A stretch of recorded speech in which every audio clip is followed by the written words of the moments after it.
Et à la une de l'actualité Mélodie aujourd'hui, la mobilisation des salariés du groupe rap Atlas Fly Crozatier. Ils ont manifesté aujourd'hui à Mulhouse. Partis du siège de Kingersheim, une centaine d'employés ont mené une opération escargot jusqu'à la sous-préfecture de Mulhouse. Une réunion sur le plan de sauvegarde de l'emploi s'y tenait aujourd'hui. Objectif pour les manifestants, partir dans la dignité et obtenir des garanties de reclassement. On rappelle que sur les 1000 postes supprimés en France, 300 concernent des salariés alsaciens. Et dans le Bas-Rhin, les salariés se sont également mobilisés au magasin de Vendenheim. Même si le magasin de l'agglomération strasbourgeoise n'est pour l'instant pas concerné par les suppressions d'emplois, ses employés ont tenu à manifester en signe de solidarité. Les incertitudes planent tout de même quant au plan de reprise du groupe et inquiètent les salariés. Ils ne sont pas confiants pour leur avenir. On écoute Fabienne Glossinger, déléguée du personnel.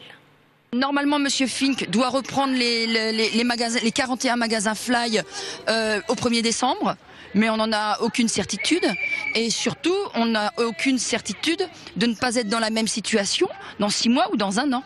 Voilà, c'est ça ce qui nous préoccupe, nous, c'est de savoir où on sera dans 1 an avec M. Fink, où est-ce qu'il va nous emmener. Et notre interrogation à nous, c'est comment est-ce qu'il peut trouver des solutions aujourd'hui ou demain pour faire vivre l'enseigne alors qu'il ne les a pas trouvées ces 6 dernières années, quoi. Ce qui nous révolte tous aussi, c'est qu'on crève dans l'indifférence générale, on ne parle pas de nous, ni sur les antennes régionales. TF1 devait venir cet après-midi, ils se sont décommandés parce que l'actualité c'est Monsieur Hollande. Et malheureusement nous, c'est pas Monsieur Hollande qui va nous aider. La direction régionale de l'environnement présentait ce matin le bilan industrie et environnement. Avec des résultats plutôt satisfaisants concernant l'intégration des sites industriels dans leur milieu naturel. Chaque année, la DREAL surveille les rejets et les risques liés à l'activité industrielle sur le territoire. Qualité de l'air, émissions de gaz à effet de serre, sites classés Céveso. Le travail des 50 inspecteurs consiste à éviter tout accident environnemental. Marc Hölzel, le président de la DREAL, nous présente le bilan 2013. Le bilan pour nous il est bon. D'une part, il y a une activité effectivement une pression de contrôle qui est substantielle au niveau des industriels et derrière des résultats pour nous tout à fait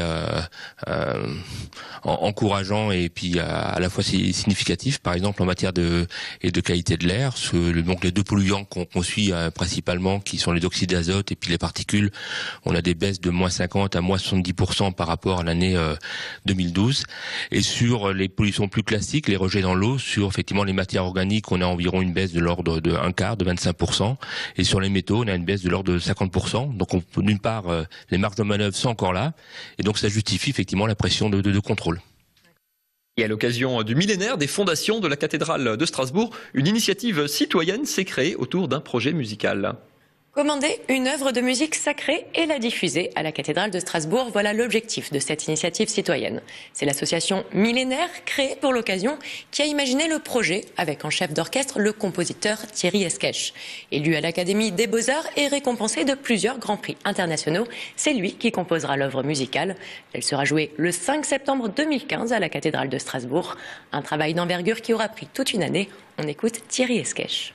Ça va être de prendre des thèmes musicaux, peut-être qui illustrent ce qui est le passé de Strasbourg, de prendre... il y a des litanies qui ont été faites, enfin beaucoup de choses qui donneront, qui feront vraiment que ce moment sera une pièce vraiment qui résume un peu l'histoire, on va dire, de ce qui peut se passer. Donc une pièce certainement avec chœur, orgue, certains instruments, plusieurs instruments, je pense même. Donc voilà, c'est le projet initial, c'est celui-là. Il y aura d'autres sortes de textes, il y aura certainement des mélanges de textes, mais de trouver justement une autre forme pour fêter justement ce jubilé. Merci beaucoup Mélodie. La suite, c'est l'image du jour sélectionnée et commentée pour vous par Olivier Anne. L'image du jour, c'est l'ouverture de la billetterie pour les internationaux de tennis 2015. Certes, le premier service ne partira que dans 6 mois, mais c'est sans doute pour donner des idées pour Noël. Ça signifie surtout que le tournoi reste en Alsace, malgré un équilibre financier délicat. Le directeur et propriétaire du tournoi, Denis Negelen, prouve ainsi que pour un Alsacien, le cœur passe parfois avant l'argent. La météo de votre week-end, c'est frais, mais pas si mal. Le détail avec Nicolas Haussmann. Clinique Laser, un centre innovant pour répondre rapidement, efficacement et durablement à vos problèmes esthétiques ou de poids.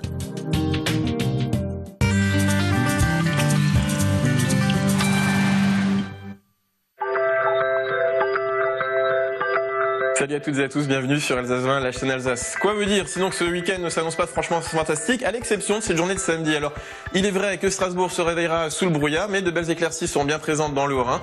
De belles éclaircies également du côté allemand, avec un soleil très légèrement voilé, et puis quelques nuages plus présents de Saverne à Lauterbourg, mais également du côté suisse vers Bâle. Les températures le matin seront fraîches. Elles ne devraient pas dépasser les 6 degrés, notamment de Saverne à Lauterbourg, mais également à Baden-Baden et Karlsruhe. 5 degrés sont attendus à Strasbourg, mais également du côté de Fribourg. 4 degrés en moyenne dans le Haut-Rhin, et puis 2 degrés qui sera la valeur minimale cette fois pour le canton de Bâle. L'après-midi tout va bien, le soleil sera très légèrement voilé et des températures plutôt douces avec une moyenne de 12 degrés notamment dans le Haut-Rhin, 13 degrés dans le Bas-Rhin, 14 degrés ce sera la valeur maximale dans le nord du Bade-Wurtemberg et puis 12 degrés également pour Fribourg, 12 degrés pour le nord de la Suisse. Alors malheureusement ça va se couvrir pour cette journée de dimanche, les températures en revanche restent très douces avec une moyenne de 15 degrés. Pour finir, eh bien, nous embrassons les Geoffrois ce samedi 8 novembre. Le soleil se lèvera à 7h25 pour se coucher à 16h58. Je vous retrouve demain pour la météo. Excellent moment sur Alsace 20.